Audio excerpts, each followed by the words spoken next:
P K Firoz എന്ന സഹപ്രവർത്തകൻ, P K Firoz എന്ന ഐക്യജനാധിപത്യ മുന്നണിയിലെ യുവജന പ്രസ്ഥാനങ്ങളുടെ നേതാവ്, അതിനെല്ലാം ഉപരി ഒരു സഹോദരനും സുഹൃത്തുമായി പ്രതിസന്ധിയിലും ഗുണത്തിലും ദോഷത്തിലുമെല്ലാം കൂടെ താങ്ങായി തണലായി നിൽക്കുന്ന ആളുകളാണ്. 9858 എന്ന നമ്പർ ഞാൻ കാണാതെ പഠിച്ചിട്ട് ഒരുപാട് നാളായി. അതിന് ഓരോ കൊടുവള്ളിക്കാരനും ആ നമ്പർ ഹൃദ്യസ്ഥമായിരിക്കുമെന്ന കാര്യത്തിന് എനിക്ക് ഉറപ്പാണ്, തീർച്ചയാണ്. കാരണം അതിനപ്പുറത്ത് എപ്പോഴും നമ്മളെ കാത്തിരിക്കുന്ന ഒരു ഹലോ ഉണ്ട്.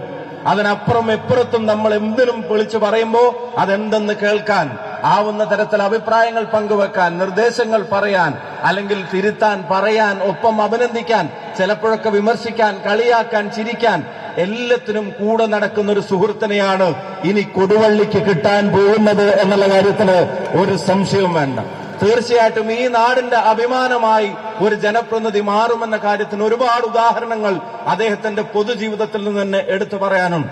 ഞാൻ എപ്പോഴും ഓർക്കാറുണ്ട്, ഒരു യുവജന പ്രസ്ഥാനത്തിന്റെ അധ്യക്ഷൻ എന്ന നിലക്ക് പലപ്പോഴും ഞങ്ങൾ എല്ലാവരും പ്രസംഗിക്കുമ്പോൾ പലപ്പോഴും ഭരണകൂടത്തിനെതിരെ, മന്ത്രിമാർക്കെതിരെയൊക്കെ ആർജവത്തോടെ സംസാരിക്കാറുണ്ട്. ചിലപ്പോൾ അതിശക്തമായ വിമർശനങ്ങൾ ഉന്നയിക്കാറുണ്ട്.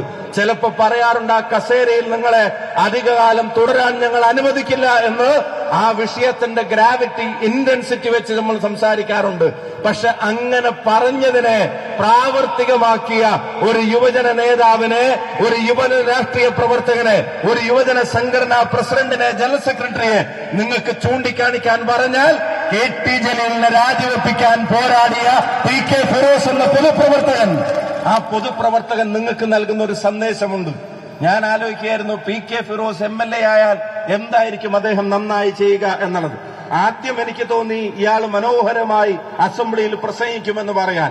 പിന്നെ എനിക്ക് തോന്നി ഇയാൾ മനോഹരമായി കോൺസ്റ്റിറ്റ്യുവൻസി മാനേജ് ചെയ്യുമെന്ന് പറയാൻ. പിന്നെ എനിക്ക് തോന്നി ഇയാൾ മനോഹരമായി ജനങ്ങളുടെ വിഷയങ്ങളിൽ ഇടപെടുമെന്ന് പറയാൻ. ഒന്നും കൂടെ സ്പെസിഫിക് ആയി ഞാൻ ചിന്തിക്കുമ്പോ ആ സമരങ്ങൾ ഉൾപ്പെടെ ഏറ്റെടുത്ത വിഷയങ്ങളിൽ പടിപടിയായി നടത്തിയിട്ടുള്ള ഇടപെടലുകൾ കാണുമ്പോ ഒരു കാര്യം നിങ്ങൾ എഴുതി ഒപ്പിട്ടോ, നിങ്ങൾ കൊടുക്കുന്ന ഒരു നിവേദനത്തിനോ, നിങ്ങൾ വെക്കുന്ന ഒരു നിർദ്ദേശത്തിനോ ഏറ്റവും നന്നായി കേരളത്തിൽ ഫോളോ അപ്പ് ഉണ്ടാകുന്ന ഒരു MLA നിങ്ങൾ തെരഞ്ഞെടുത്താൽ അത് പി കെ ഫിറോസ് ആയിരിക്കും എന്നുള്ളത് അടിവരയിട്ട് പറയാൻ ഞാൻ ആഗ്രഹിക്കുന്നു. അങ്ങനെ ഏറ്റെടുക്കുന്ന വിഷയങ്ങളോട് പ്രതിബദ്ധതയുള്ള ഒരാളാണ്. ഞാൻ ആലോചിക്കുക, അദ്ദേഹം മുസ്ലിം യൂത്ത് ലീഗിന്റെ ഒരു പ്രവർത്തകനാണ്. ഞാൻ നോക്കിയപ്പോ പുതുപ്പള്ളിയിൽ മത്സരിച്ചത് മുസ്ലിം ലീഗിന്റെ സ്ഥാനാർത്ഥിയല്ല, തൃക്കാക്കരയിൽ മത്സരിച്ചത് മുസ്ലിം ലീഗിന്റെ സ്ഥാനാർത്ഥിയല്ല, പാലക്കാട് മത്സരിച്ചത് മുസ്ലിം ലീഗിന്റെ സ്ഥാനാർത്ഥിയല്ല, നിലമ്പൂരിൽ മത്സരിച്ചത് മുസ്ലിം ലീഗിന്റെ സ്ഥാനാർത്ഥിയല്ല. അവിടെയെല്ലാം മത്സരിച്ചത് കോൺഗ്രസിന്റെ സ്ഥാനാർത്ഥികളായിരുന്നു, UDFന്റെ സ്ഥാനാർത്ഥികൾ